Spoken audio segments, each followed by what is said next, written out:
उन्हाळ्यात आंब्यांच्या सीझनमध्ये आमच्या घरी हा आंबट गोड तिखट चवीचा चटपटीत असा कैरीचा छुंदा बनत नाही असं कधीच होत नाही.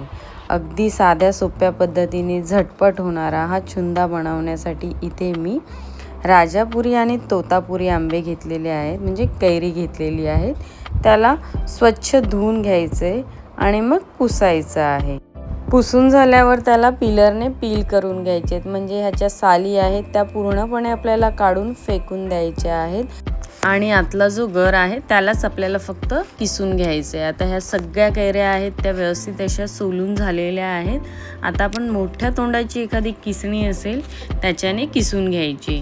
इथे मी जी घरातच आहे अवेलेबल, ज्याच्याने मी नेहमी खोबरं वगैरे किसते, ती किसणी घेतलेली आहे. आता त्याचा मोठा तोंडाकडचा भाग आहे तिथून असं चांगले जाडजाड किसून घेणार आहे. म्हणजे या पद्धतीने आपल्याला ह्याचे असे रेषा दिसल्या पाहिजे, ज्याच्याने छुंदाचं टेक्स्चर खूप छान दिसतं. आता व्यवस्थित असं सगळीकडून म्हणजे अगदी बाट दिसेपर्यंत ह्याला चांगलं किसून घ्यायचं आहे. पूर्ण गर आपल्याला काढून घ्यायचं आहे.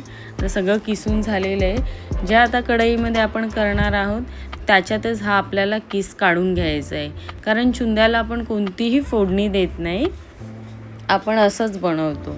आता हा गर सगळा जो किस आहे तो सगळा कढईमध्ये ओतून झालेला आहे. आता यातच आपण साखर मिक्स करून घ्यायची. जेवढी आपली कैरी असणार तेवढ्याच प्रमाणात आपल्याला साखर घ्यायची, ज्याच्याने छुंदा छान असा रसरशीत तयार होतो. आता यातच आपल्याला चवीनुसार मीठ, हळद, दालचिनी आणि 5-6 लवंग घालायचे. दालचिनी आणि लवंगाने ह्याला छान असा फ्लेवर येतो. आता ह्या सगळ्या गोष्टी आपल्याला व्यवस्थित अशा मिक्स करायच्या आहेत. साखर आणि मिठाने ह्या किसाला छान असं पाणी सुटतं, अगदी रसरशीत तयार होतो.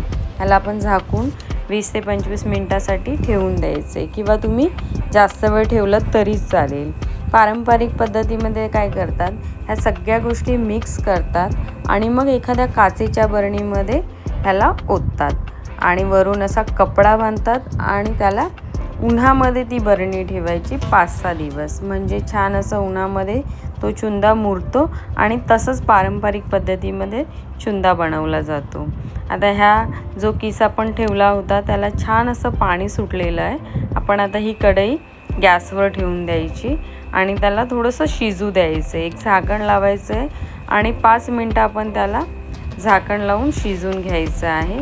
आणि मग ह्याच्यामध्ये घालणार आहोत आपण बाकी मसाले.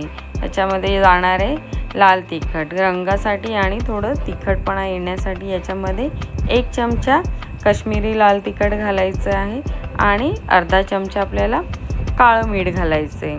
अर्धा चमचा भाजलेली जिरेपूड घालायची. पुन्हा सगळ्या गोष्टी छान अशा मिक्स करून घ्यायच्या आहेत आणि त्याला एक तार येईपर्यंत आपल्याला शिजू द्यायचं आहे. ही आहे छुंदा बनवण्याची झटपट पद्धत, ज्याच्याने अगदी 10 ते 15 मिनटामध्ये छान असा छुंदा तयार होतो. जसा पारंपरिक पद्धतीने बनवतात तशीच चव लागते ह्याला. आपला आंबट गोड तिखट चवीचा कैरीचा छुंदा तयार आहे. आता याला थंड करा आणि एखाद्या काचेच्या बरणीमध्ये स्टोअर करून ठेवा. हा वर्षभर टिकतो. याला आपण थेपला, पुरी, चपाती, अगदी भातासोबतही खाऊ शकतो. एवढा चवीला अप्रतिम लागतो. ही छुंद्याची रेसिपी तुम्हाला कशी वाटली नक्की कमेंट करा. आवडल्यास लाईक करा, शेअर करा, सबस्क्राईब करा. भेटूया पुन्हा नवीन व्हिडिओमध्ये. तोपर्यंत धन्यवाद.